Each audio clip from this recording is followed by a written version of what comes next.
University of Millionaires inhlangano yelubanjiswano lesungulwe eminyakeni lophelile. Inhloso yabo ukuthi ke malunga abo aphumelele emabhizinisini labawentako. Sona ke kuqale leli viki labo ke lebe bafundzela ngekufuya dona ke tinkukhu netingulube batfoleke lulwati ke lolunyendi.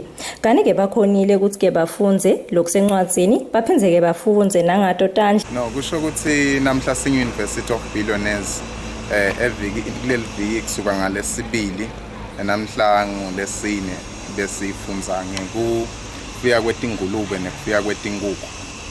La khona sithi emalunga wethu kulandzela ukuthi thina silanganiswa ukuthi singosomabhizinisi labanye bafuya tingulube labanye bafuya tinkukhu. Sithi ke asibe nale training la khona sitakhona ukuthi masiphuma lana sihambe siyowenda lokho kufanele ukuthi kwentakale mangabe sesilema sitini sesemakhaya sende into letawenda ukuthi umkhicido wethu noma lo lesikufuyako kube into lekahle. Singakhombuta nje babukela ukuthi yini le University of Billionaires.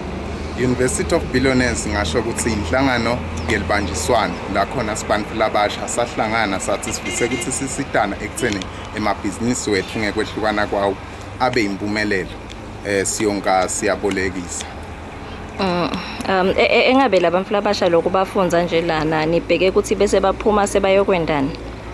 Sibheke ukuthi bahambe baye mhlambe la emakhaya bafike bende mhlambe lo labakufundzile lana ngoba lwadi info lenta ukuthi yonke ibhizinisi ibe impumelelo. So sibhekeke ukuthi nyalo bende lo lokumele ukuthi kwendiwe kuze lonke ihlobo lebhizinisi lube impumelelo. Labo labangeneleke letifundvo bebenga khona ke emashumini lasihlanu 50 kani ke kakhulu kati bekungibo bamfu labasha. Nginohlahla Twilight indzabeni yeSiswati channel nanonto bekothabetse kamanzini.